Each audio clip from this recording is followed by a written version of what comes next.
Take a look around your desk, inside your drawer, or at the bottom of your bag. Chances are you'll find one of the most common, unassuming objects.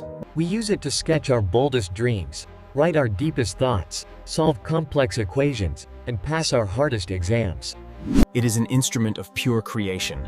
It doesn't need batteries, it doesn't need a Wi-Fi connection, and it never needs a software update.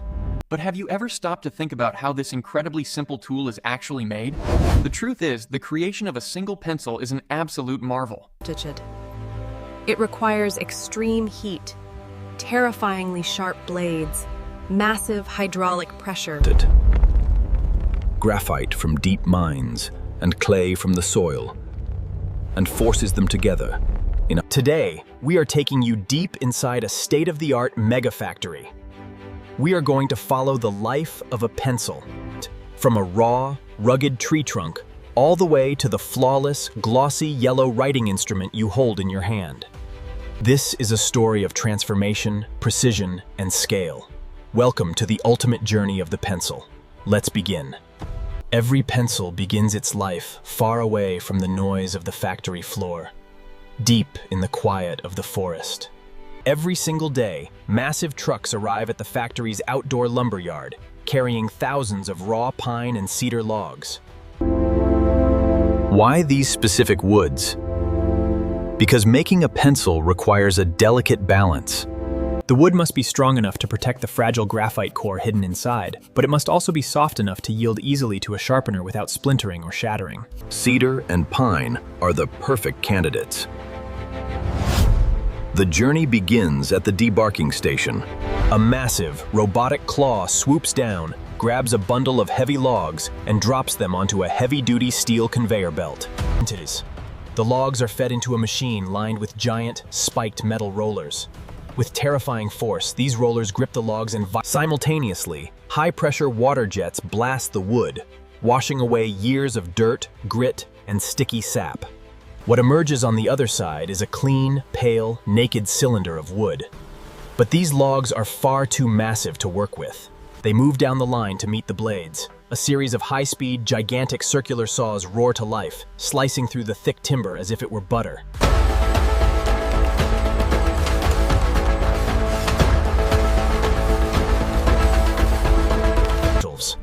A freshly cut tree is full of water. If the factory tried to make pencils out of this wet wood, the pencils would eventually warp. To solve this, the wooden blocks are loaded onto massive metal racks and pushed into the kiln, a gigantic, roaring industrial furnace. Inside this dark tunnel, extreme, controlled heat bakes the blocks for days. The moisture evaporates into thick, white steam, shrinking the wood slightly and locking its cellular structure into a permanent, hardened state. The canvas is now ready. Once the wood is perfectly dried, the blocks are removed from the kiln and sent to the milling department. Here, the blocks are fed into a precision slicer that cuts them into incredibly thin, perfectly flat rectangular boards known as slats. Each slat is exactly half the thickness of a finished pencil. If you look closely, you'll notice that these slats are wide enough to hold about 8 to 10 pencils side by side. Now comes a critical moment of microscopic precision. The smooth wooden slats pass beneath a specialized high-speed cutting wheel. In a fraction of a second, the wheel carves a series of perfectly straight, parallel, semicircular grooves directly into the face of the wood. The depth of these grooves must be flawless, measured down to the fraction of a millimeter. If the groove is too shallow, the pencil will crack. If it's too deep, the graphite core will rattle around inside and break when you try to write. These tiny, perfect channels are the future home of the pencil's core. Half of the pencil's shell is complete. Before we go any further, let's clear up the biggest myth in writing history. There is absolutely zero lead in a pencil.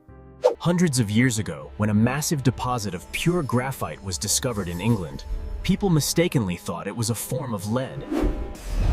In a completely different, highly controlled wing of the mega factory, the core is born. It starts with giant metal silos dumping tons of highly refined, sparkling gray graphite powder into a massive stainless steel mixing vat. But pure graphite is far too soft to use on its own. it would just smear across the paper.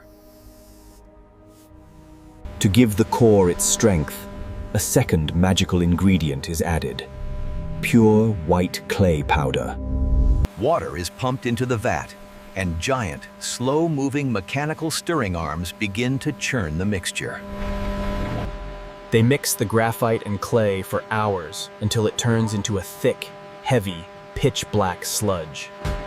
If you want a hard pencil that draws a light line, like an H pencil, you add more clay. The ratio of clay to graphite in this mud is what determines the grade of the pencil. If you want a soft pencil that leaves a dark, bold mark, like a B pencil, you add more graphite. This thick black paste is then fed into an extrusion machine. Using immense pressure, the machine forces the paste through a tiny circular die. The mixture squeezes out in endless, continuous strings that look like thin black spaghetti. A fast-moving blade swings down, chopping these continuous strings into exact pencil-length rods. At this point, these raw graphite rods are incredibly fragile. You could snap them with a single finger. To give them their final, unbreakable strength, they are loaded onto a conveyor belt that leads straight into a blazing hot firing kiln. Baked at temperatures exceeding 1800 degrees Fahrenheit, the clay hardens and fuses completely with the graphite. The core is now solid, strong, and ready to write. Now, the two massive assembly lines converge. The grooved wooden slats and the hardened graphite cores are finally ready to meet. The wooden slats move rapidly down the line, passing beneath a specialized gluing station.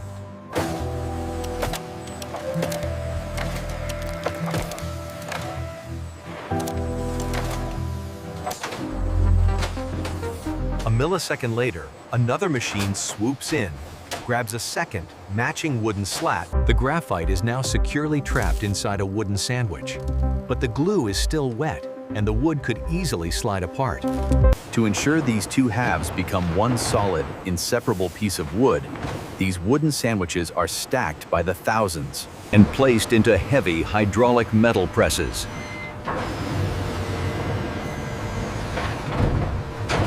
Under tons of crushing pressure, the sandwiches are clamped tightly together. They are left in these presses until the glue is completely cured.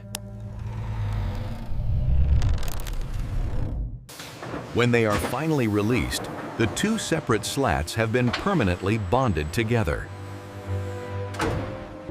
The graphite core is now perfectly centered inside a solid block of wood. The solid, glued blocks are transported to the shaping department, which is arguably the loudest and fastest part of the factory. As the block passes through, these incredibly sharp blades carve away the excess wood in a violent explosion of sawdust. The top cutter carves the top half of the shape, and the bottom cutter instantly mirrors it. Out the other side of the machine emerges not a block of wood, but individual, distinct pencils. Most pencils are cut into a hexagonal shape. This isn't just a design choice, it's highly practical. The 6 flat sides give your fingers a better ergonomic grip, and more importantly, it stops the pencil from rolling off your slanted school. The freshly cut pencils are rough and covered in splinters.